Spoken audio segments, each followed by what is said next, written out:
Apareció como salido de la nada para dominar Europa. Un simple teniente llegó a acumular tanto poder como solo lo habían hecho los césares de Roma. Al final lo perdió todo en cuestión de días. En el exilio no poseía nada más que el recuerdo de lo que se convertiría en leyenda. La leyenda de un emperador y estadista que proyectó una Europa moderna. En realidad, un tirano ávido de poder. El mito del general Napoleón. ¿Fue un genio del campo de batalla? ¿O un belicista que arrasó Europa? ¿Un criminal de guerra?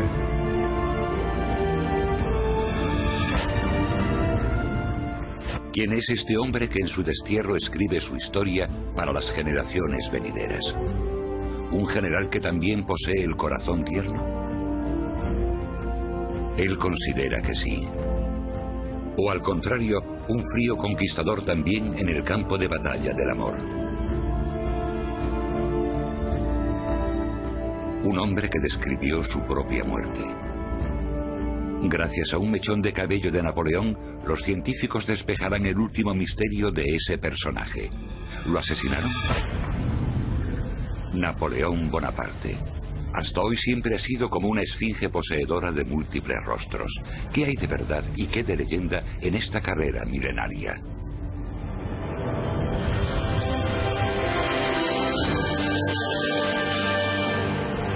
La leyenda de Napoleón.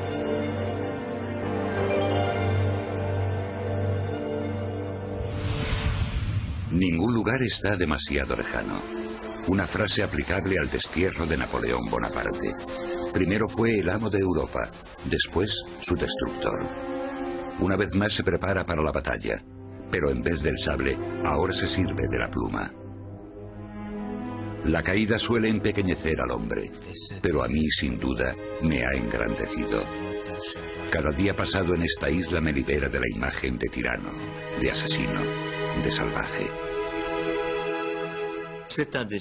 Tuvo un destino singular. Salió de la nada y lo consiguió todo. Al final volvió a la nada, hasta convertirse en una leyenda.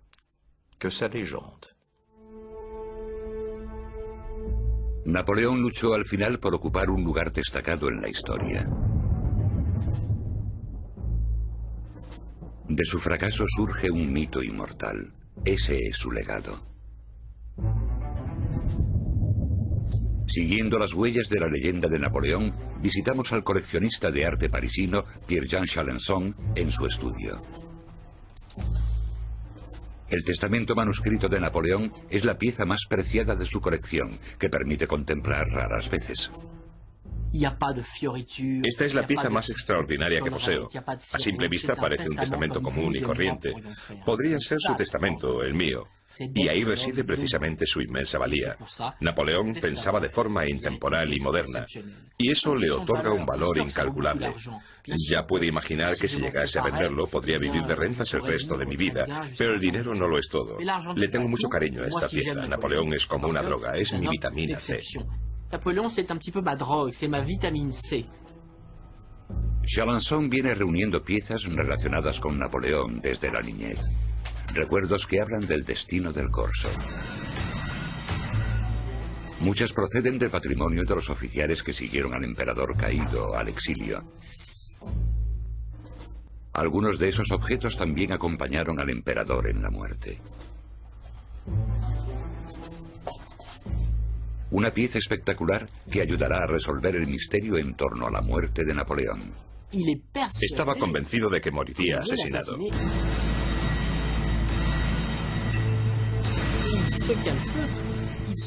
Se encerró en sus aposentos privados en Santa Elena.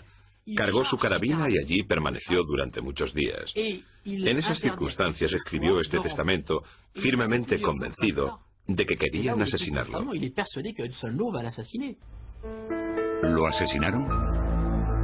La respuesta está oculta en un mechón de pelo de Napoleón. Las memorias escritas en Santa Elena siguen siendo aún hoy un enigma de la historia. Empiezan con el recuerdo del origen modesto del emperador como hijo de un pequeño terrateniente de la isla de Córcega. Los romanos pronto dejaron de tomarnos como esclavos. Comprendieron que era imposible obligar a un corso a servir a otros.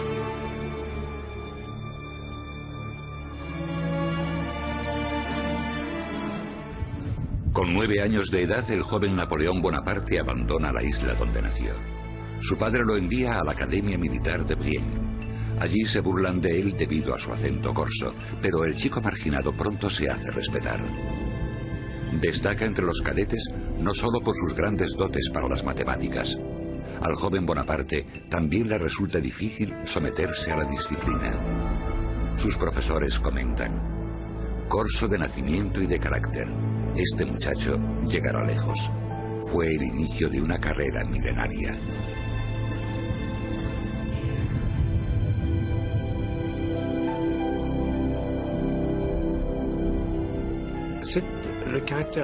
Su ascenso desde la nada es un mensaje muy alentador hoy en día. Es un mensaje para todos los jóvenes que no tienen más que su ambición y sus sueños. La historia de Napoleón transmite este mensaje.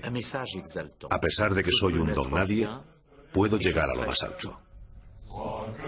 La Academia Militar de Saint-Cyr, en Bretaña. Todavía se percibe la conexión casi mística entre los soldados y oficiales y su general Napoleón. Todos los años los cadetes rinden homenaje al modelo cuyo espíritu sigue vivo aquí. Mi lema siempre será: Francia es lo primero.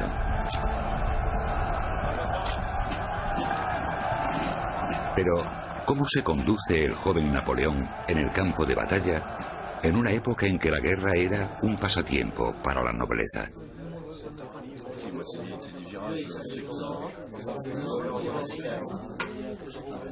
Los cadetes de Saint-Cyr también aprenden que tras la imagen del líder carismático se ocultaba un extraordinario estratega y general. Estamos viendo una clase impartida a jóvenes cadetes de la academia. Hasta la fecha, las primeras campañas de Napoleón siempre han figurado en el plan de estudios. Son ejemplos didácticos aplicables a las campañas actuales. El joven oficial llega a los campos de batalla europeos cuando su país libra las sangrientas disputas territoriales posteriores a la Revolución. En 1796, Bonaparte recibe el mando de un pequeño ejército francés en los Alpes. La tropa carece de disciplina y equipamiento. Se gana el favor de sus hombres gracias a una sencilla promesa: el botín saqueado al enemigo.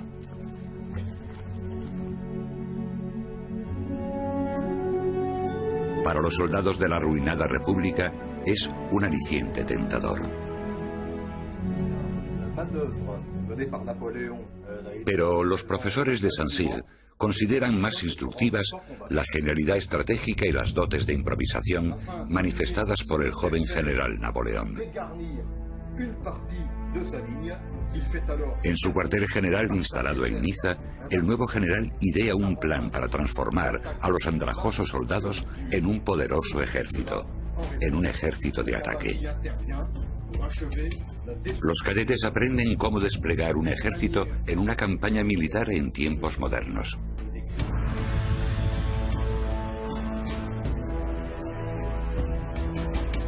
Será el primer cambio efectuado por Napoleón en el mapa territorial de Europa. Concentra sus tropas en la frontera de Italia. Al otro lado de la frontera aguarda el enemigo, el ejército austríaco y sus aliados.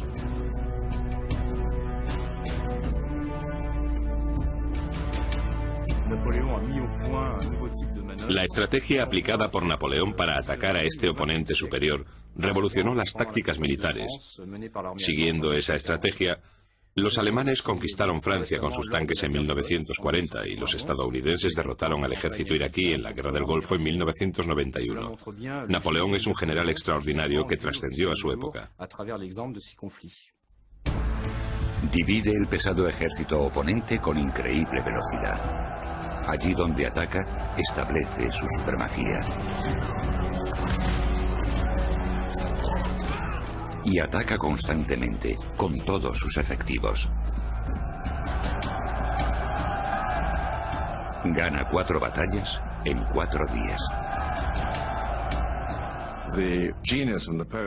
Su genialidad como líder militar reside sobre todo en su energía y rapidez. Al llegar al campo de batalla, sabía en cuestión de minutos cuáles eran sus opciones, cómo se comportaría el enemigo en un abrir y cerrar de ojos. Napoleón no solo obtiene la victoria, también le saca provecho. La leyenda de Napoleón nace en las llanuras del norte de Italia. Él mismo contribuye en gran medida a crearla. Ordena que lo retraten, que hablen de él en publicaciones militares y que lo ensalcen en poemas. El mensaje enviado a la nación es: no solo soy un general de éxito, sino un héroe. Es el mayor promotor de su fama. Se retrata a sí mismo como general inteligente y triunfador, que no solo es capaz de dirigir ejércitos, también como un hombre que no ha hecho más que empezar. Todos sus compatriotas se ponen a los pies del héroe de guerra. Todos menos uno: su esposa. El joven general lleva casado 6 años con Josefina de Beauharnais, una relación que él describe en sus cartas como desafortunada. Se aman y también se odian. O eso dice la leyenda, que también inspiró fantasías sobre las dotes de gran amante de Napoleón. Pero en realidad para Josefina, el matrimonio no es más que una alianza de conveniencia. Ella no quiere al hombre, sino su fama. Josefina busca seguridad y riqueza, lo que más le importa en el mundo. Años antes, la noble dama había sufrido los males de la sangrienta época revolucionaria.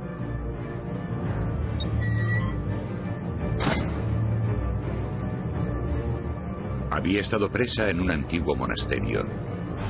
Aquí recibe la noticia de la ejecución de su primer esposo.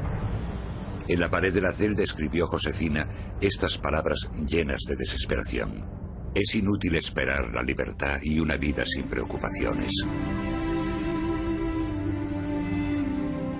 Logra evitar la guillotina de milagro.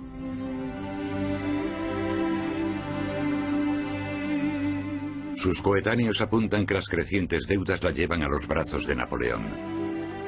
Aquel joven triunfador, en cambio, hace grabar en el anillo de boda amor sincero. Él hizo lo posible para conquistarla, pero Josefina no quería que la conquistaran como si fuese un campo de batalla. Fue algo que él tuvo que aprender. Napoleón, que por entonces todavía era el pequeño Bonaparte, le escribía cartas fogosas, cartas llenas de pasión. Mi dulce e incomparable Josefina, te envío miles de besos, pero tú no me envíes ninguno, porque inflaman mi corazón. No pasa un día sin que te ame, ni una noche sin que no te imagine en mis brazos. Te amo cada día más. La distancia cura las pequeñas pasiones, pero agrava las grandes. El hombre que domina Europa cae derrotado en el campo de batalla del amor.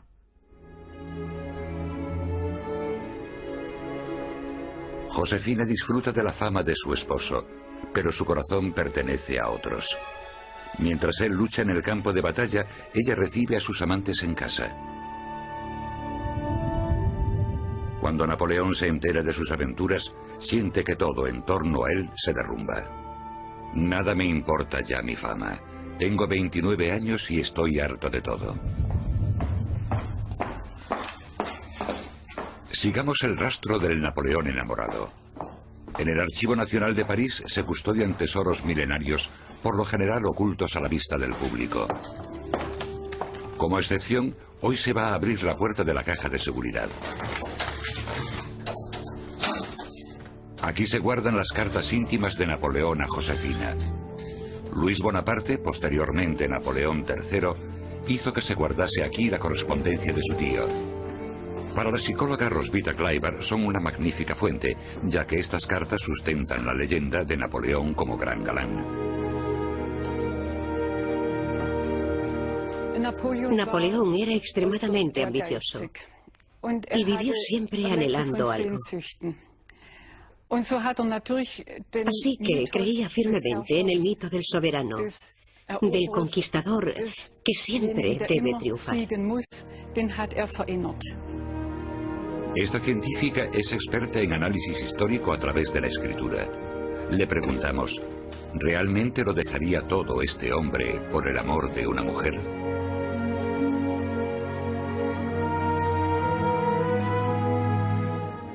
En esta colección de documentos aparecen una y otra vez rasgos débiles, por ejemplo, microcaracteres, signos de que el espíritu napoleónico lo abandona por completo.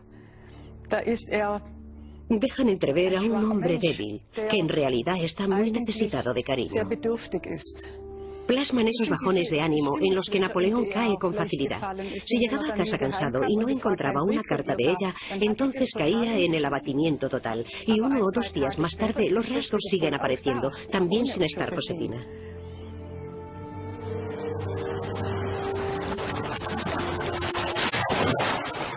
Este hombre, cuyo estado de ánimo condiciona el amor, desea conquistar algo más que el corazón de una mujer.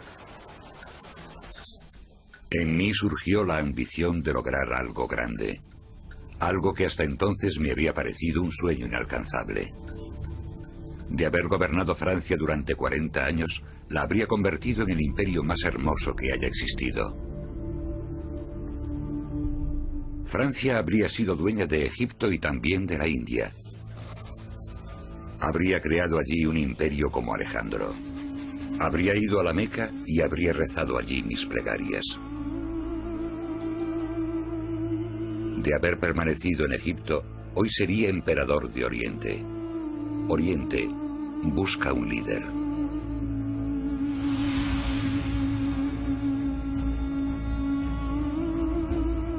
...1798... Napoleón está en Egipto tras los pasos de Alejandro Magno. Napoleón, el salvador de Oriente. Así desea que lo vean todos. De nuevo echó mano de la propaganda. Contaba con un gran número de personas que alababan sus actos. Se propagó la noticia de la batalla al pie de las pirámides. Esa campaña se convirtió en una gran victoria, según la leyenda.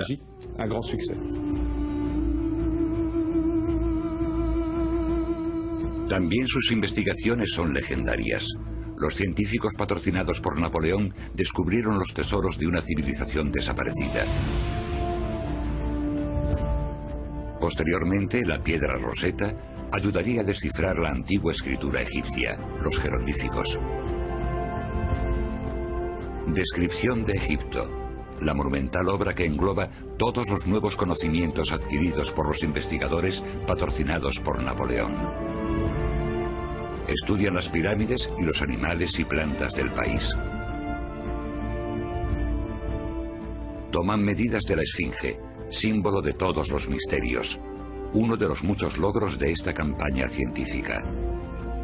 La expedición napoleónica proporcionó innumerables e inimaginables respuestas. Los investigadores llevan consigo a Francia imágenes que desatan la imaginación del público. Después surgiría una nueva disciplina científica, la egiptología. Y Napoleón se consideraba su promotor. Se veía como fiel seguidor de los pasos de Alejandro Magno. Pero en el aspecto militar, la campaña resulta un fracaso. Los buques de guerra ingleses hunden a la flota francesa en la costa de Alejandría. Pero como todos los grandes líderes militares, también consiguió transformar una derrota en victoria. Napoleón deja en Egipto a su ejército maltrecho. En Francia lo reclaman nuevos asuntos. Yo purifiqué la revolución. Me vi forzado a protegerla con mis brazos fuertes. Yo soy la patria. Posterior justificación de un golpe de Estado sin escrúpulos, con el que el general se autoasciende a hombre de Estado. El golpe solo puede triunfar gracias al apoyo del ejército. Recién llegado de Egipto, Napoleón se sitúa en la cúspide de un triunvirato. El oficial de artillería corso gobierna Francia igual que un César de la antigua Roma. Su plan de propaganda sigue adelante. Napoleón todavía no ha alcanzado su objetivo.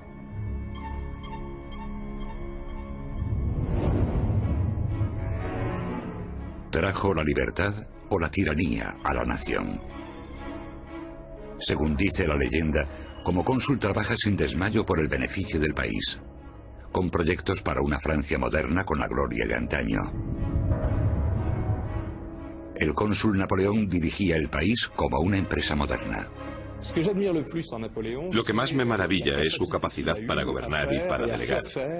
Así, en pocos años consiguió muchas reformas, sin fax, ni correo electrónico y tampoco ferrocarril.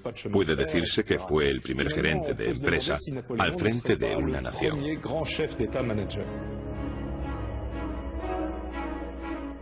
En Malmaison, el palacio de los Bonaparte a las afueras de París, late ahora el pulso de Francia.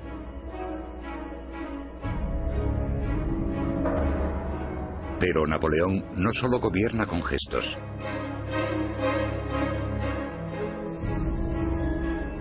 La edición original del Código Civil.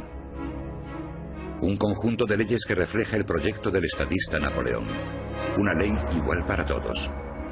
Hasta la fecha, 150 millones de personas se han regido por este Código Civil jurídico. Era el jefe de Estado de la República, como dijo él mismo. Había consolidado el país y el ordenamiento jurídico. Y al mismo tiempo, lo destruyó todo, porque antepuso su poder personal a la libertad. En pocos años, el corso de Malmaison cambia el aspecto de Francia. Se convierte en héroe de todos los europeos amantes de la libertad. Será más adelante cuando conozcan su otro rostro. El hombre que se proclama defensor de la revolución emerge en esos años como político poderoso que carece de escrúpulos. Marzo de 1804. La carta de un confidente revela detalles de una reunión nocturna. Napoleón da instrucciones de deshacerse de forma brutal de un oponente político, alguien que le estorbaba para sus planes.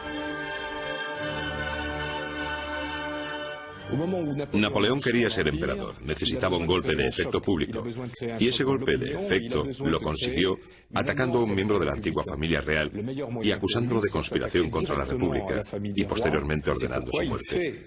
Eso demostró su poder ilimitado y también le proporcionó el apoyo de los republicanos, quienes acabaron por cortarle la cabeza al rey. Napoleón acusa al sobrino del último rey de encabezar una conspiración.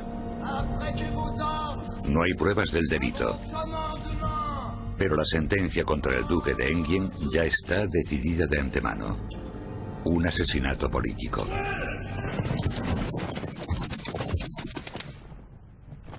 Y así queda libre el camino hacia el trono. Diciembre de 1804. 12 años antes, los franceses habían derrocado a su rey. Ahora aclaman a un emperador que afirma que salvará su revolución. ¿Culminación de una mentira histórica? Salió de la nada, un don nadie de las polvorientas calles de Córcega, y ahora era, gracias a su fuerza de voluntad, el hombre más poderoso de la tierra, gracias a su enorme confianza en sí mismo. Encontré la corona de Francia en el arroyo y le he devuelto el esplendor, dijo Napoleón. Se coronó a sí mismo. Después coronó a Josefina, una mera comparsa en una pomposa escenificación de grandeza, en la cual también el Papa desempeñó una mera función secundaria. Napoleón se asegura un triunfo para la posteridad, el nacimiento de su dinastía. Para el resto de Europa fue una afrenta inexcusable. Fue una farsa. Queda patente entonces que se trata de un usurpador y el acto suscita el rechazo general. No se puede aceptar aquello, no tiene validez. Que de repente alguien que ha asesinado a los herederos legítimos se autocorone es algo del todo inaceptable. Me han tachado de destructor de los derechos del pueblo, a mí, que tanto he hecho por ellos. Allí donde implanté mi código civil, sembré la semilla de la libertad. Quise dar la paz a Europa.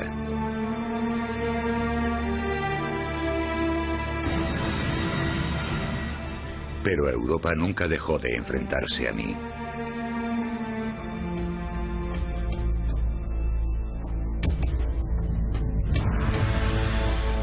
Napoleón I se encontraba muy a gusto viéndose como emperador y ejecutor de la revolución en toda Europa.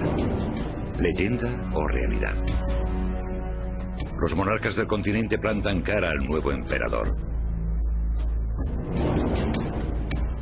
A la cabeza está el ejército austríaco. Napoleón reúne a su gran ejército y se dirigen a marchas forzadas hacia el este. 650 kilómetros cubiertos de un tirón en 3 semanas. Estratégicamente, Napoleón va siempre por delante de su torpe oponente. En Ulm rodea al enemigo sin grandes dificultades. El grueso del ejército austríaco capitula ante un hombre en la cumbre de su genialidad. Su táctica de movimiento de las tropas era completamente nueva. La distribución de su ejército era completamente nueva. Sus efectivos se desplazaban en batalla a una velocidad que para nosotros resulta inconcebible.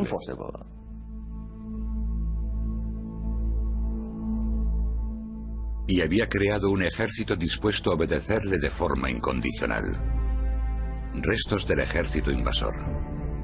Aquí se analizan y restauran los uniformes del gran ejército.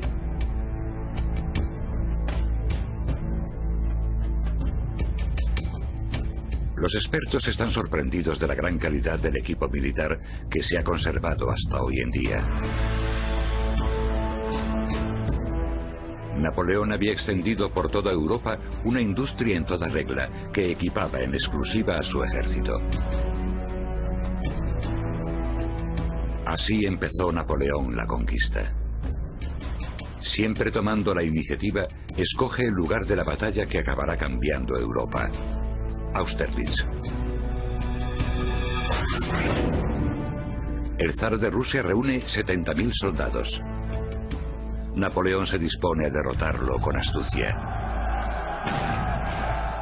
Simula que deja desguarnecida la estratégica loma de Pratzen. Posteriormente dijo: el zar se condujo como si siguiese mis órdenes al pie de la letra. Las tropas de Napoleón surgen de repente de la niebla y atacan por todos los flancos. Para el antiguo orden de Europa es mucho más que una simple derrota.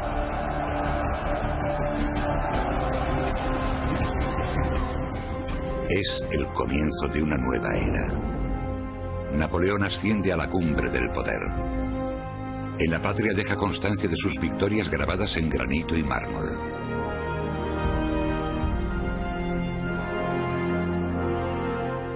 El emperador se autodeificó como si fuese un César romano. Hasta la fecha, su monumento más famoso es el Arco del Triunfo de París.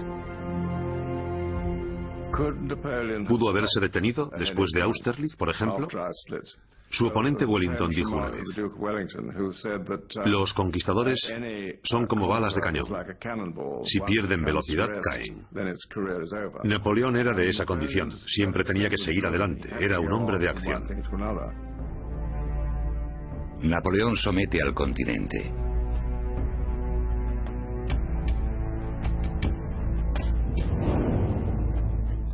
Pasado escasamente un milenio, el Sacro Imperio Romano Germánico deja de existir. Una vez desaparecido, los vasallos alemanes pasan a defender el flanco oriental de Francia, pero la guerra continúa. El ejército de Napoleón conquista Prusia. Napoleón en Berlín. ¿Cuándo llegará la paz? ¿No se detendrá ante ninguna frontera? Debemos pararnos a pensar si su caída no empezaría con los grandes triunfos. No conocía la mesura ni obraba de forma equilibrada. Estaba completamente deslumbrado por su poder absoluto. El emperador gobierna al más puro estilo de los antiguos reyes. Ordena decorar el palacio de Fontainebleau con gran derroche y esplendor.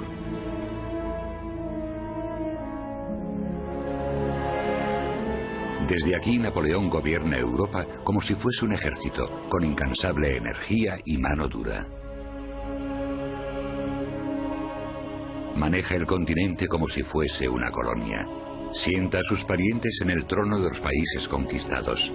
Su código civil rige Europa, lo cual no impide las injusticias. Napoleón unificó el continente, aunque con el tiempo lo puso en su contra. Su régimen autoritario transforma a los amigos en enemigos. La agitación reina en su vasto imperio, al cual había prometido los beneficios de la revolución. Pero no cesa de mandar nuevos ejércitos a nuevos campos de batalla. En la contienda, el derramamiento de sangre es enorme, tanto para vencedores como para vencidos. 10.000 muertos año tras año.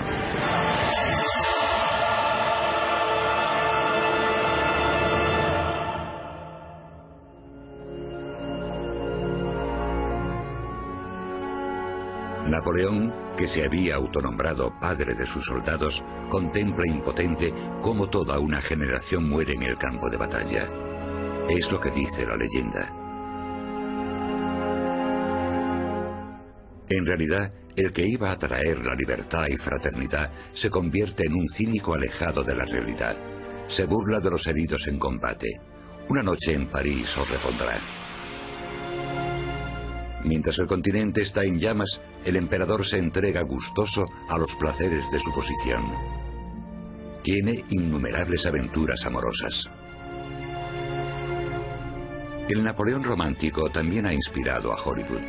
Aquí vemos a Marlon Brando encarnando al conquistador de continentes y corazones. Y aquí a la hermosa Anita Ekberg, encarnación de un mito.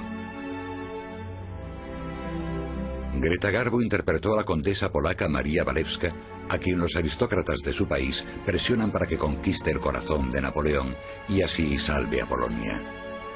You've made me woo you. All week. A week of ours that might have been filled with happiness for us both. You are the only woman whose favor I have ever begged for. I love you, Mary.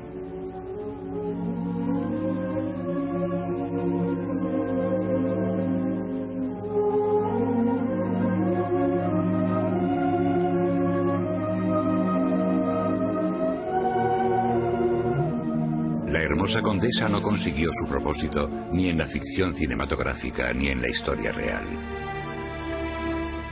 Mi ministro de Exteriores me proporcionó a Madame Walewska. Ella no opuso resistencia. Mi verdadero amor fue el poder. Jamás he amado, no con el corazón, a lo sumo quizás a Josefina. Era la mujer más seductora y fascinante que he conocido, pero no la tuve en mucha estima porque mentía demasiado. El palacio de Malmaison se convierte en lugar de retiro para la humillada emperatriz Josefina. El coleccionista Pierre-Jean Chalençon ha descubierto un documento que arroja algo de luz sobre el carácter romántico de Napoleón. En este libro lleva el control de los gastos de la corte imperial, sobre todo los de la emperatriz. Le reprocha su prodigalidad. Josefina sospecha la verdadera razón. Se siente mayor y dejada de lado. Las cartas de Napoleón empiezan a ser escasas. Como siempre, él se dedica a la guerra y tiene aventuras amorosas. La esposa, que ahora ya no es la mujer que más desea del mundo, le estorba para sus planes. Ojalá muriese la emperatriz, se dice que dijo. Al parecer, Napoleón dijo, he perdido mi estrella. Él deseaba un heredero. Sabía que al separarse de ella, su buena suerte se apagaría. Pero deseaba un hijo. Ese fue el motivo del divorcio, pero no fue algo que le hiciese feliz.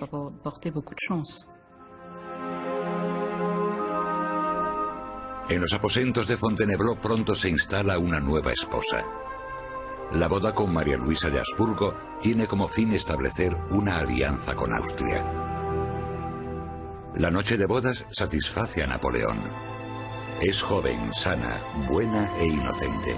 Aconsejo a todo el mundo que se case con una alemana.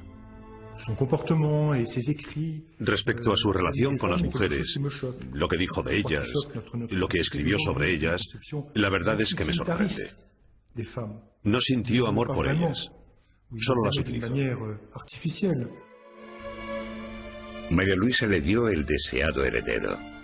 Aunque la imagen dada es engañosa, la felicidad familiar no disminuyó.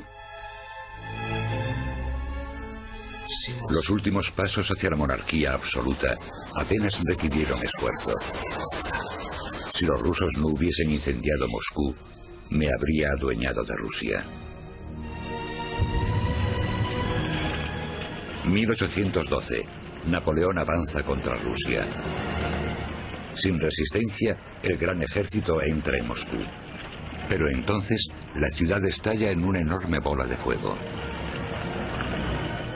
Napoleón no había contado con semejante defensa. Los moscovitas habían incendiado su propia ciudad.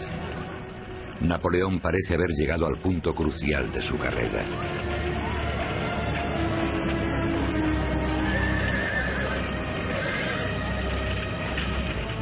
Pero la campaña rusa no se decide en Moscú.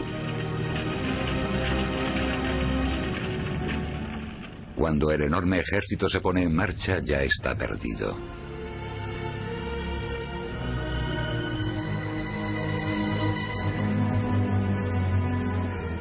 En un cementerio militar de la lituana Vilna encontramos los restos del que hasta entonces era el mayor ejército del mundo. Los vestigios de su derrota. 600.000 soldados debían conquistar Rusia para su emperador Napoleón. Aquí permanecen en sacos los restos de los miles de muertos. Víctimas de su fantasía absolutista.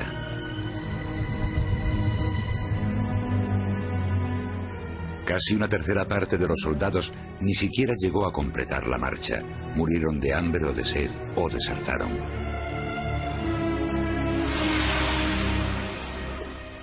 Excavación aficionada en Vilna.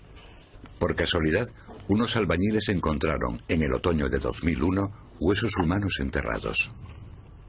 Una fosa común de soldados franceses que marchaban a través de Lituania. Unos 3.000 cadáveres. Para el antropólogo Rimantas Jankauskas es el descubrimiento de su vida. Sus colaboradores están asombrados de la conservación de los esqueletos. Apretujados unos contra otros y al parecer intactos, resulta evidente que a los soldados los enterraron con prisa. Mudos restos de una mortandad de proporciones desmesuradas. Napoleón ordenó la retirada demasiado tarde. Atrapado en pleno invierno ruso, fue el suicidio de un gran ejército.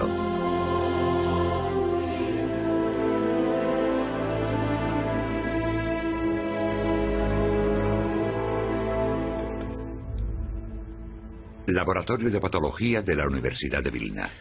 Los investigadores leen en los huesos encontrados la historia de la derrota de los invasores franceses. Las muestras de los esqueletos presentan indicios de malnutrición y también de infecciones. En Vilna murieron 37.000 soldados en menos de 3 días. No murieron en combate, sino de hambre, de frío y de desesperación. Esos hombres libraron una batalla terrible con la muerte.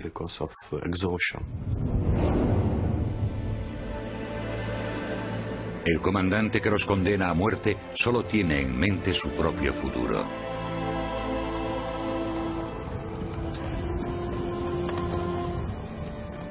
Napoleón, a quien la propaganda sigue mostrando rodeado de soldados alegres, anuncia desde el frente: la salud de su majestad nunca ha sido mejor.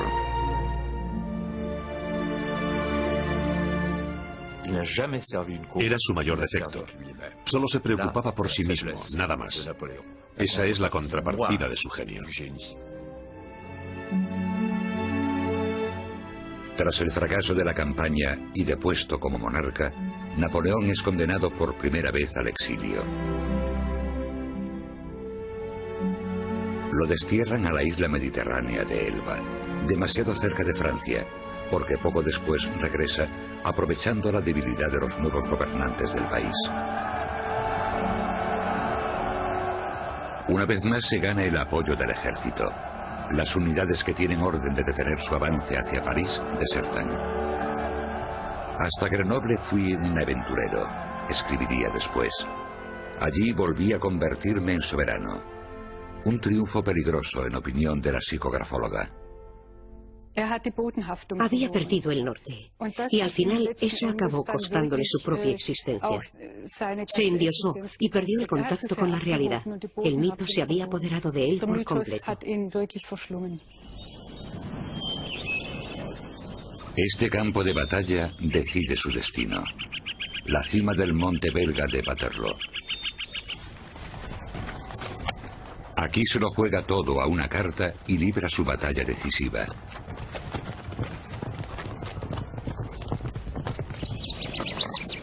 Inglaterra y Prusia le declaran la guerra inmediatamente después de su vuelta.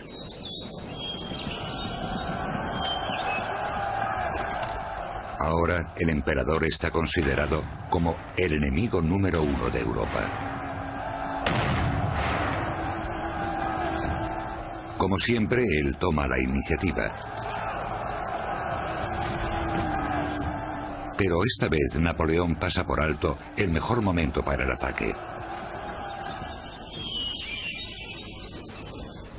El lugar de la batalla en la actualidad. Aquí lo obligaron los ingleses a atacar de frente, colina arriba.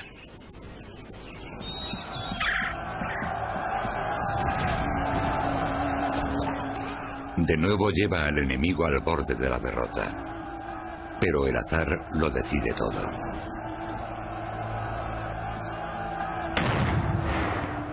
El ejército prusiano refuerza a las tropas inglesas en el último momento. Napoleón se vio perdido. Un error fatal.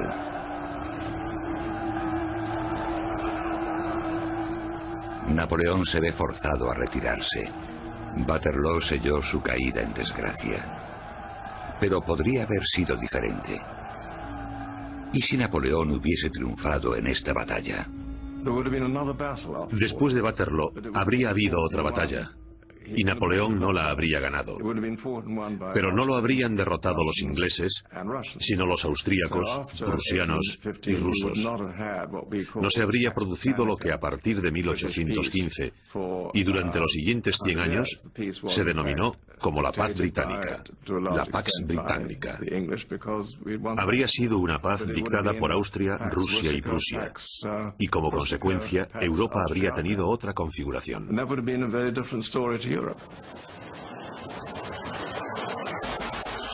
No consigo comprender la derrota en la batalla de Waterloo. Fue un capricho del destino que la perdiese. En sus memorias Napoleón alaba sin cesar sus victorias. Las derrotas lo atormentan hasta el final.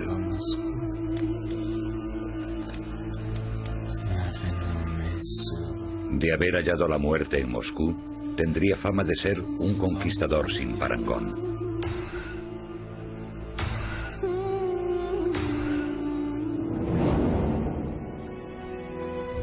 Napoleón Bonaparte muere el 5 de mayo de 1821.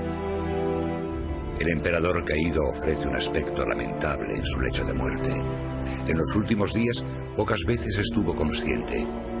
Él, que lo había conquistado todo y lo había perdido todo, al final no era ni una sombra de su propia leyenda. ¿Pero murió en paz con Dios?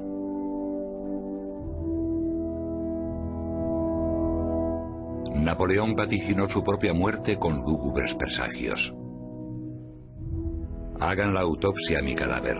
No pasen nada por alto.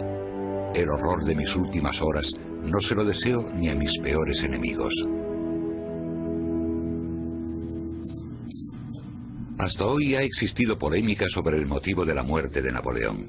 ¿Fue asesinado como predijo el moribundo delirante?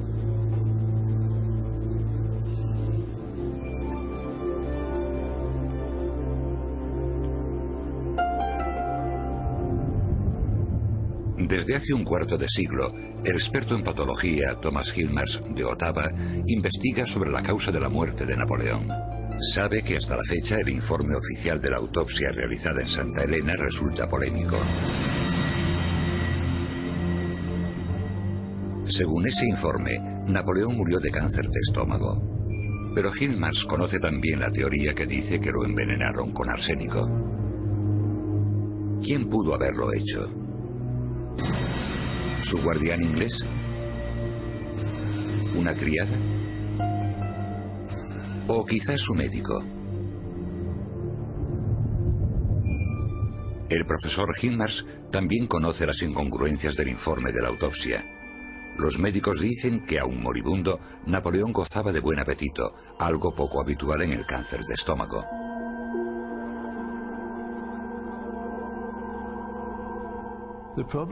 El problema con los análisis realizados hasta ahora es que no fueron comparativos.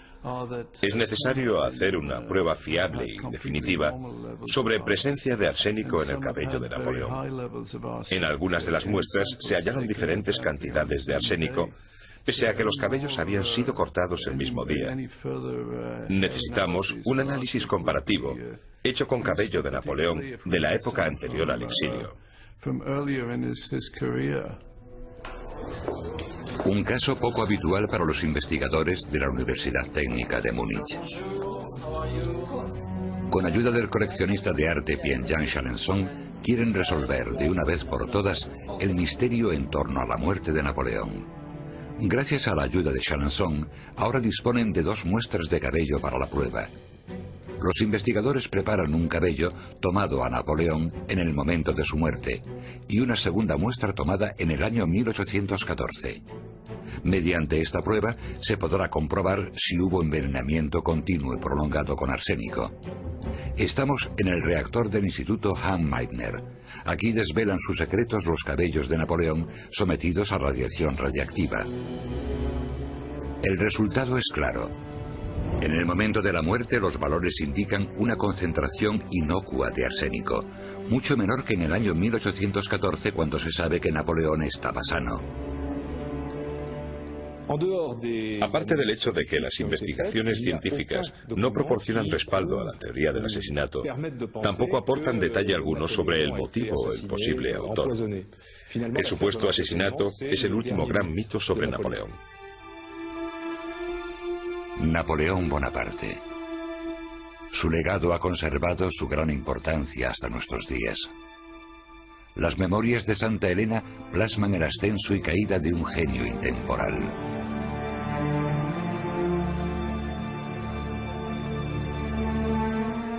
Pero tras la autoglorificación aparece la máscara de un conquistador ávido de poder.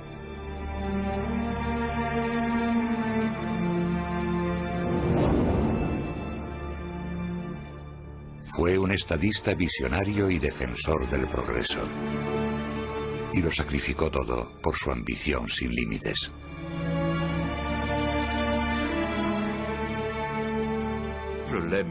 Lo admiro y lo detesto. Lo admiro por el sueño que tenía en mente, por su genialidad. Y lo detesto por el estado en que dejó a Francia y Europa.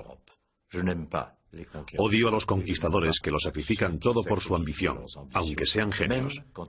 Y sobre todo si son genios de tanta envergadura como Napoleón. Un simple teniente que conquistó todo un continente. Estratega y cruel. Sin conmoverse dejó tras de sí millones de muertos. Solo le importó su propio destino. Pero llegó a triunfar al final. Pese a sus éxitos, pese a sus guerras, pese a su derrota final, Napoleón sigue siendo el personaje más estudiado, el más admirado y sobre todo el más amado de la historia. Ese es, en definitiva, el gran triunfo de Napoleón. Después de su muerte, A Napoleón lo trasladan a la Catedral de los Inválidos de París. El mausoleo se convierte en lugar de peregrinación. Se le rinden honores como a un santo y se le convierte en inmortal.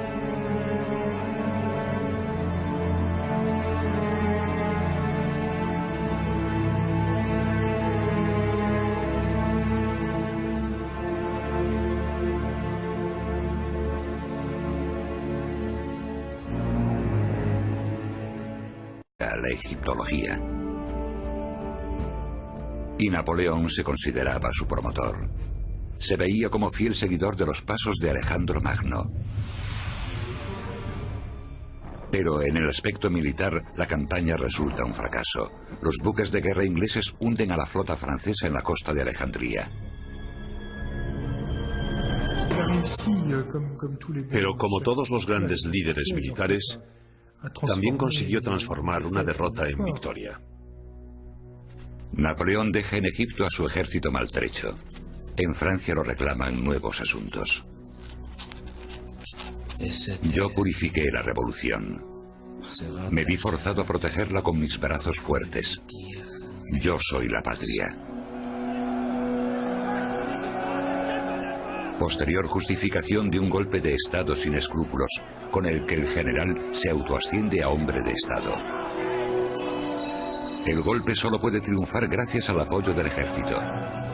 Recién llegado de Egipto, Napoleón se sitúa en la cúspide de un triunvirato. El oficial de artillería Corso gobierna Francia igual que un César de la antigua Roma. Su plan de propaganda sigue adelante. Napoleón todavía no ha alcanzado su objetivo.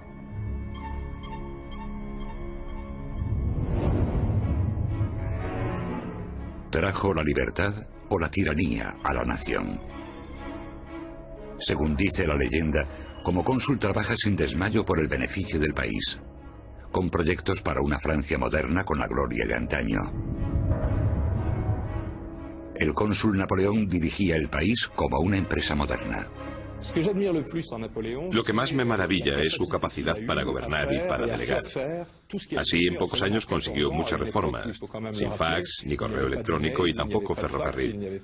Puede decirse que fue el primer gerente de empresa al frente de una nación.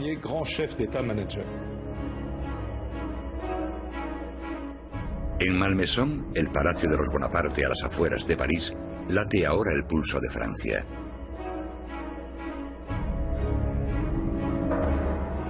Pero Napoleón no solo gobierna con gestos.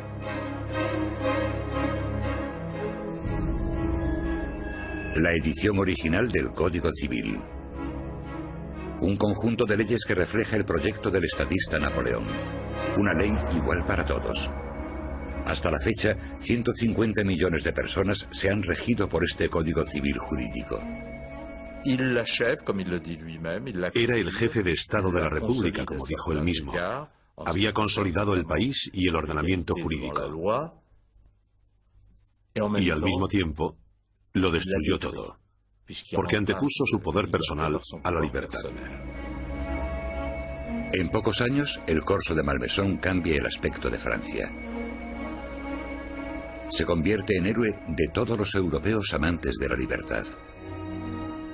Será más adelante cuando conozcan su otro rostro. El hombre que se proclama defensor de la revolución emerge en esos años como político poderoso que carece de escrúpulos. Marzo de 1804. La carta de un confidente revela detalles de una reunión nocturna. Napoleón da instrucciones de deshacerse de forma brutal de un oponente político, alguien que le estorbaba para sus planes. Napoleón quería ser emperador, necesitaba un golpe de efecto público, y ese golpe de efecto lo consiguió atacando a un miembro de la antigua familia real y acusándolo de conspiración contra la República y posteriormente ordenando su muerte. Eso demostró su poder ilimitado y también le proporcionó el apoyo de los republicanos, quienes acabaron por cortarle la cabeza al rey. Napoleón acusa al sobrino del último rey de encabezar una conspiración. No hay pruebas del delito. Pero la sentencia contra el duque de Enghien ya está decidida de antemano. Un asesinato político.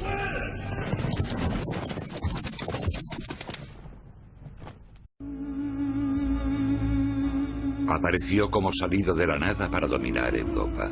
Un simple teniente llegó a acumular tanto poder como solo lo habían hecho los césares de Roma. Al final lo perdió todo en cuestión de días. En el exilio no poseía nada más que el recuerdo de lo que se convertiría en leyenda. La leyenda de un emperador y estadista que proyectó una Europa moderna. En realidad, un tirano ávido de poder. El mito del general Napoleón. ¿Fue un genio del campo de batalla? ¿O un belicista que arrasó Europa? ¿Un criminal de guerra?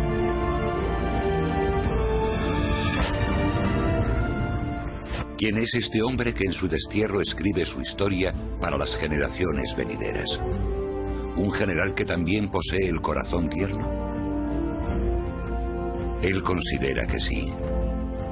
O al contrario, un frío conquistador también en el campo de batalla del amor. Un hombre que describió su propia muerte. Gracias a un mechón de cabello de Napoleón, los científicos despejarán el último misterio de ese personaje. ¿Lo asesinaron? Napoleón Bonaparte. Hasta hoy siempre ha sido como una esfinge poseedora de múltiples rostros.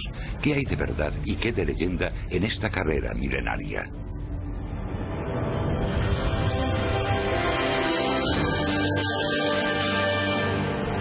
La leyenda de Napoleón.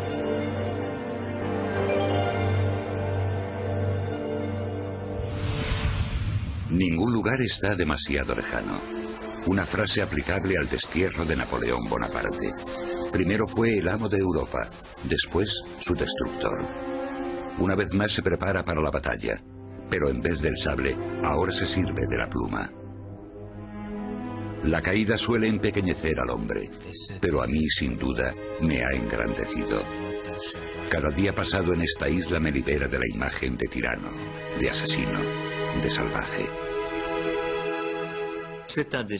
Tuvo un destino singular. Salió de la nada y lo consiguió todo. Al final volvió a la nada, hasta convertirse en una leyenda.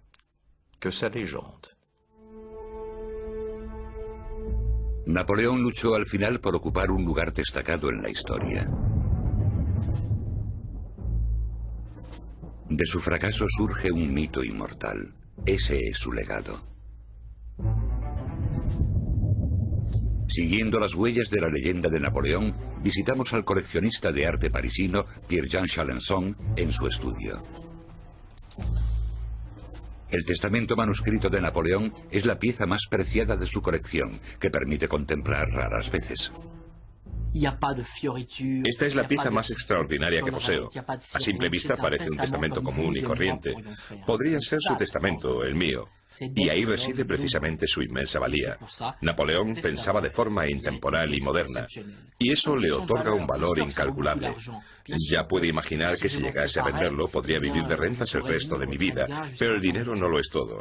Le tengo mucho cariño a esta pieza. Napoleón es como una droga, es mi vitamina C. Napoléon, c'est un petit peu ma drogue, c'est ma vitamine C. Chalencon viene reuniendo piezas relacionadas con Napoleón desde la niñez. Recuerdos que hablan del destino del corso. Muchas proceden del patrimonio de los oficiales que siguieron al emperador caído al exilio. Algunos de esos objetos también acompañaron al emperador en la muerte.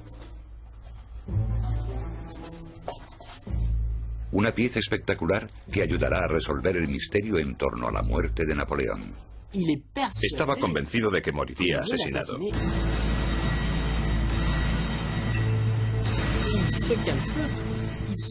Se encerró en sus aposentos privados en Santa Elena. Cargó su carabina y allí permaneció durante muchos días.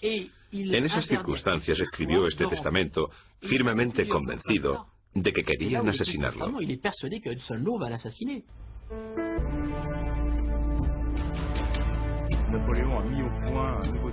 La estrategia aplicada por Napoleón para atacar a este oponente superior revolucionó las tácticas militares.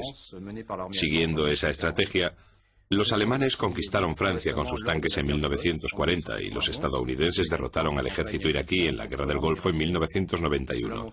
Napoleón es un general extraordinario que trascendió a su época. Divide el pesado ejército oponente con increíble velocidad. Allí donde ataca, establece su supremacía. Y ataca constantemente, con todos sus efectivos. Gana 4 batallas en 4 días. Su genialidad como líder militar reside sobre todo en su energía y rapidez. Al llegar al campo de batalla, sabía en cuestión de minutos cuáles eran sus opciones, cómo se comportaría el enemigo en un abrir y cerrar de ojos. Napoleón no solo obtiene la victoria, también le saca provecho. La leyenda de Napoleón nace en las llanuras del norte de Italia. Él mismo contribuye en gran medida a crearla. Ordena que lo retraten, que hablen de él en publicaciones militares y que lo ensalcen en poemas. El mensaje enviado a la nación es: no solo soy un general de éxito, sino un héroe. Es el mayor promotor de su fama. Se retrata a sí mismo como general inteligente y triunfador, que no solo es capaz de dirigir ejércitos, también como un hombre que no ha hecho más que empezar. Todos sus compatriotas se ponen a los pies del héroe de guerra. Todos menos uno: su esposa. El joven general lleva casado 6 años con Josefina de Beauharnais, una relación que él describe en sus cartas como desafortunada. Se aman y también se odian. O eso dice la leyenda, que también inspiró fantasías sobre las dotes de gran amante de Napoleón. Pero en realidad para Josefina, el matrimonio no es más que una alianza de conveniencia. Ella no quiere al hombre, sino su fama. Josefina busca seguridad y riqueza, lo que más le importa en el mundo. Años antes, la noble dama había sufrido los males de la sangrienta época revolucionaria.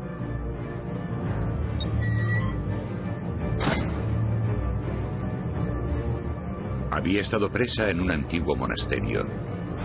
Aquí recibe la noticia de la ejecución de su primer esposo. En la pared de la celda escribió Josefina estas palabras llenas de desesperación: es inútil esperar la libertad y una vida sin preocupaciones. Logra evitar la guillotina de milagro.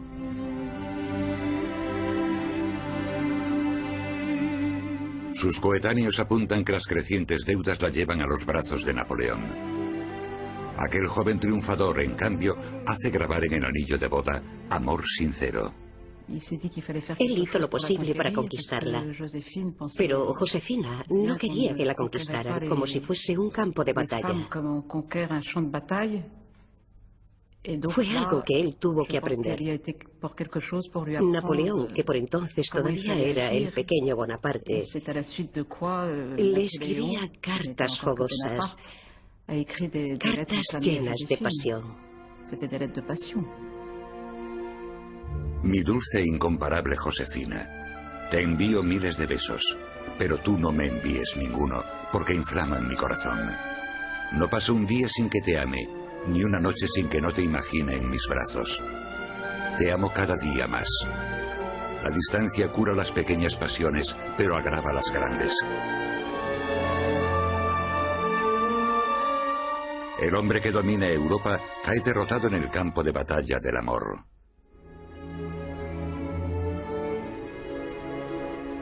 Josefina disfruta de la fama de su esposo, pero su corazón pertenece a otros. Mientras él lucha en el campo de batalla, ella recibe a sus amantes en casa. ¿Lo asesinaron? La respuesta está oculta en un mechón de pelo de Napoleón. Las memorias escritas en Santa Elena siguen siendo, aún hoy, un enigma de la historia. Empiezan con el recuerdo del origen modesto del emperador como hijo de un pequeño terrateniente de la isla de Córcega. Los romanos pronto dejaron de tomarnos como esclavos. Comprendieron que era imposible obligar a un corso a servir a otros.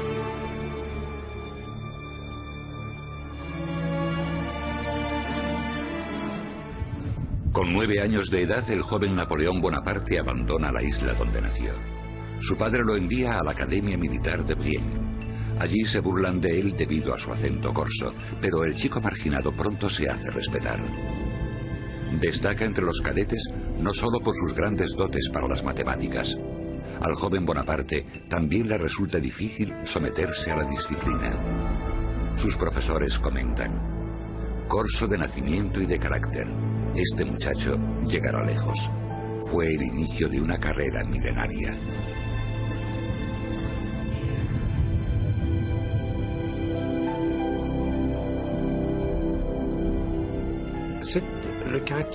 Su ascenso desde la nada es un mensaje muy alentador hoy en día. Es un mensaje para todos los jóvenes que no tienen más que su ambición y sus sueños. La historia de Napoleón transmite este mensaje. A pesar de que soy un don nadie, puedo llegar a lo más alto. La Academia Militar de Saint-Cyr, en Bretaña. Todavía se percibe la conexión casi mística entre los soldados y oficiales y su general Napoleón. Todos los años los cadetes rinden homenaje al modelo cuyo espíritu sigue vivo aquí. Mi lema siempre será: Francia es lo primero.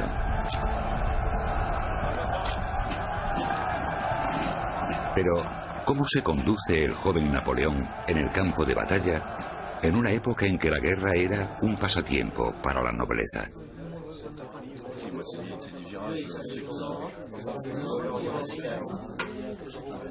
Los cadetes de Saint-Cyr también aprenden que tras la imagen del líder carismático se ocultaba un extraordinario estratega y general. Estamos viendo una clase impartida a jóvenes cadetes de la academia. Hasta la fecha, las primeras campañas de Napoleón siempre han figurado en el plan de estudios. Son ejemplos didácticos aplicables a las campañas actuales. El joven oficial llega a los campos de batalla europeos cuando su país libra las sangrientas disputas territoriales posteriores a la Revolución. En 1796, Bonaparte recibe el mando de un pequeño ejército francés en los Alpes. La tropa carece de disciplina y equipamiento. Se gana el favor de sus hombres gracias a una sencilla promesa: el botín saqueado al enemigo.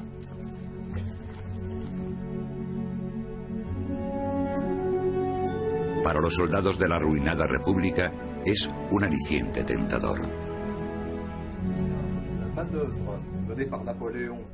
Pero los profesores de Saint-Cyr consideran más instructivas la genialidad estratégica y las dotes de improvisación manifestadas por el joven general Napoleón.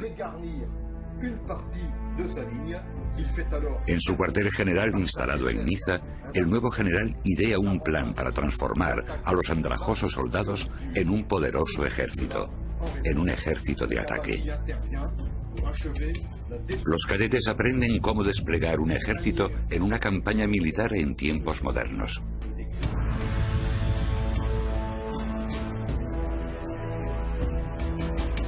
Será el primer cambio efectuado por Napoleón en el mapa territorial de Europa.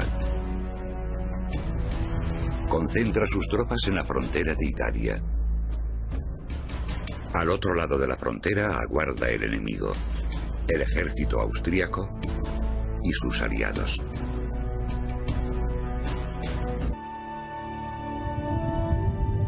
Cuando Napoleón se entera de sus aventuras, siente que todo en torno a él se derrumba. Nada me importa ya mi fama. Tengo 29 años y estoy harto de todo. Sigamos el rastro del Napoleón enamorado. En el Archivo Nacional de París se custodian tesoros milenarios, por lo general ocultos a la vista del público. Como excepción, hoy se va a abrir la puerta de la caja de seguridad. Aquí se guardan las cartas íntimas de Napoleón a Josefina. Luis Bonaparte, posteriormente Napoleón III, hizo que se guardase aquí la correspondencia de su tío. Para la psicóloga Roswitha Kleiber son una magnífica fuente, ya que estas cartas sustentan la leyenda de Napoleón como gran galán. Napoleón era extremadamente ambicioso y vivió siempre anhelando algo. Así que creía firmemente en el mito del soberano, del conquistador que siempre debe triunfar. Esta científica es experta en análisis histórico a través de la escritura. Le preguntamos, ¿realmente lo dejaría todo este hombre por el amor de una mujer?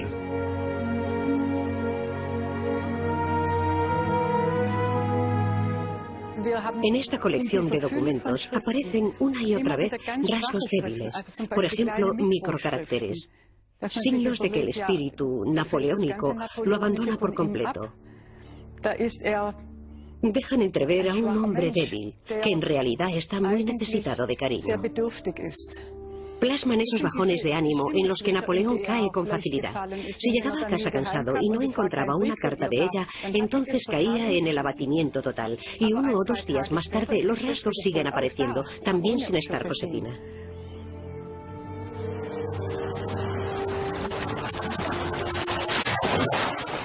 Este hombre, cuyo estado de ánimo condiciona el amor, desea conquistar algo más que el corazón de una mujer. En mí surgió la ambición de lograr algo grande, algo que hasta entonces me había parecido un sueño inalcanzable. De haber gobernado Francia durante 40 años, la habría convertido en el imperio más hermoso que haya existido. Francia habría sido dueña de Egipto y también de la India. Habría creado allí un imperio como Alejandro. Habría ido a la Meca y habría rezado allí mis plegarias. De haber permanecido en Egipto, hoy sería emperador de Oriente. Oriente busca un líder.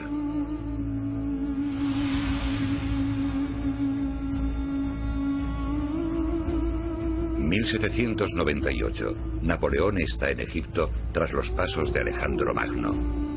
Napoleón, el salvador de Oriente. Así desea que lo vean todos. De nuevo echó mano de la propaganda. Contaba con un gran número de personas que alababan sus actos. Se propagó la noticia de la batalla al pie de las pirámides. Esa campaña se convirtió en una gran victoria, según la leyenda.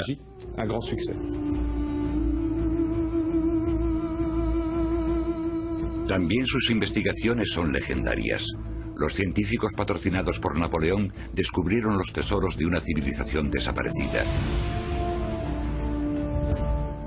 Posteriormente, la piedra Rosetta ayudaría a descifrar la antigua escritura egipcia, los jeroglíficos. Descripción de Egipto, la monumental obra que engloba todos los nuevos conocimientos adquiridos por los investigadores patrocinados por Napoleón. Estudian las pirámides y los animales y plantas del país. Toman medidas de la Esfinge, símbolo de todos los misterios, uno de los muchos logros de esta campaña científica. La expedición napoleónica proporcionó innumerables e inimaginables respuestas.